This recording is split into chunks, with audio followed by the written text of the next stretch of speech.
네, 안녕하십니까. 골닷컴의 김영중입니다. 2023 시즌 K리그 파이널 라운드가 시작됐습니다.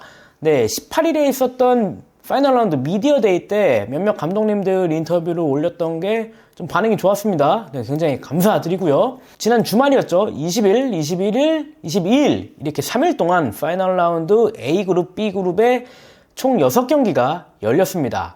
네, 20일과 21일에 열렸던 파이널 라운드 A에서는 광주와 전북이 승리를 거뒀습니다. 특히 광주는 선두 울산을 제압하면서 올 시즌 행보가 더 이상 돌풍이 아니라 실력이라는 걸 증명했고요.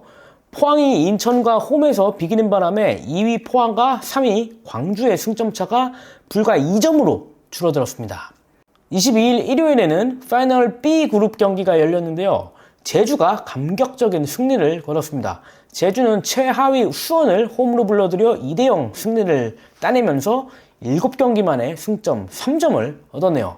그리고 수원FC가 대전 하나시스템과 비기며 9위 제주와 10위 수원FC의 승점은 6점 차로 다시 좀 더 벌어졌습니다. 또 대전은 이날 승점 1점을 추가하면서 1부 리그 잔류를 확정했습니다. 승격팀으로서 첫 시즌 잔류를 일찌감치 확정한 데에 의미가 있는 것으로 보이네요. 그리고 서울은 강원을 맞아 홈에서 2대1로 승리를 했고요. 저는 이 경기에 다녀왔습니다. 제주와 수원이 같은 시각 경기를 치르면서 11위 강원과 12위 수원의 희비가 교차할 수도 있었지만 두 팀이 모두 패하는 바람에 순위에는 변동이 없었습니다. 그럼 제가 다녀온 서울과 강원전을 먼저 돌아보겠습니다. 서울 김진규 감독 대행은 선발 명단으로 호삼 ISC라는 깜짝 카드를 꺼내 들었는데요. 경기 전 밝힌 바로는 원래 강성진 선수가 선발이었는데 경기 당일 아침에 좀 바꿨다고 하네요. 김진규 감독 대행 본인도 외국에서 좀 뛰어봤지만 외국인 선수에게 또 너무 기회를 안 주는 것은 또 선수를 위축시키는 일일 수도 있다는 부연 설명도 했는데, 무엇보다 훈련 때 ISC 선수의 그런 훈련 모습이 아주 좋았고 자신의 장점을 살린다면 강원의 맨투맨 상대인 윤석영 선수가 고생할 수도 있을 거라고 했습니다. 하지만 경기가 시작되자 ISC는 선수들과의 호흡도 좀 원활해 보이지 못했고 경기 감각도 너무 떨어져 보였습니다. 서울 공격진의 템포를 따라가는데 좀 애를 먹었고요. 결국 후반 시작과 함께 교체되고 말았네요. 사실 전반전은 전체적으로 서울이 의도한 대로 경기가 진행되지는 않았습니다. 강원이 내려서면서 수비를 두텁게 했고 서울은 발빠른 한승규와 윌리안을 전방 투톱에 세웠지만 강원 수비의 뒷공간을 공략하는데 크게 성공하지 못했습니다. 그렇다고 강원도 빠른 역습이 잘 이루어지지는 않으면서 사실 양팀의 전반전은 다소 지루하게 끝났습니다. 하지만 후반에 서울이 먼저 변화를 줬고 김신인 카드가 투입이 됐죠. 네, 그러면서 공격이 조금씩 맞아 들어가기 시작했습니다.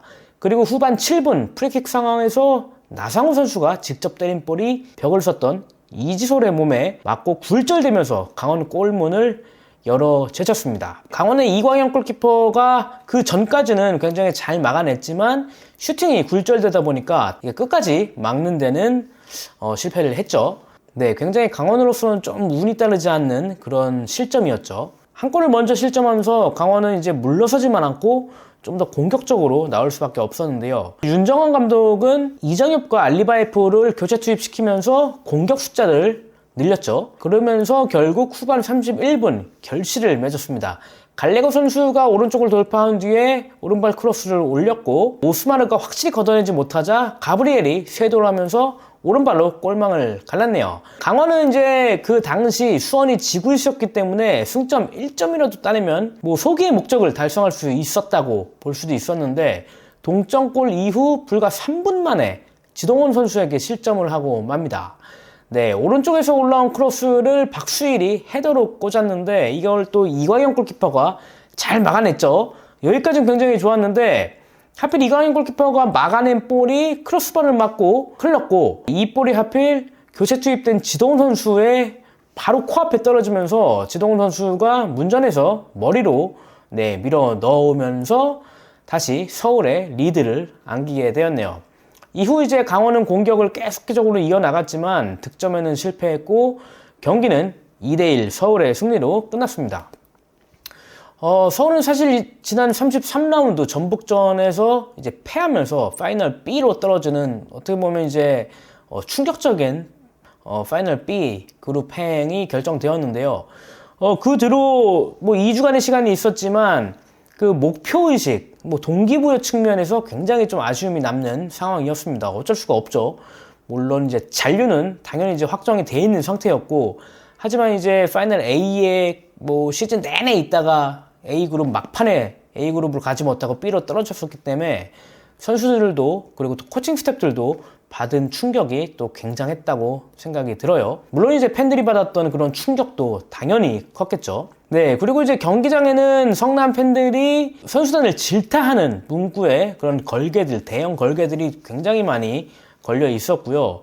어떻게 보면 또 그런 부분이 효과적으로 작용했는지 선수들이 그래도 끝까지 승리하려는 의지가 커 보였고, 결국 승점 3점으로 보답을 하였네요. 네, 문제는 강원인데요. 강원은 이날 경기에 승리를 좀 했더라면 수원이 제주에 패했기 때문에 승점을 4점 차로 벌릴 수 있었던 좋은 기회였지만 결국엔 좀 실패하고 말았죠. 다음 주 이제 제주와 홈 경기를 통해서 다시 한번 승점 3점에 도전하게 됩니다. 경기 후 이제 믹스존에서 서울의 기성용 선수를 만났는데요. 뭐 이야기를 좀 나누다 보니까 뭐 지난 전북전 패배 그리고 그 전 경기에서 승리를 따내지 못하면서 파이널 B 그룹에 간 것에 대해 굉장히 실망을 했었다는 뭐 그런 이야기도 전했고, 그리고 미래에 대한 이야기 그리고 미래에 대한 고민도 여전히 하고 있는 듯 했습니다.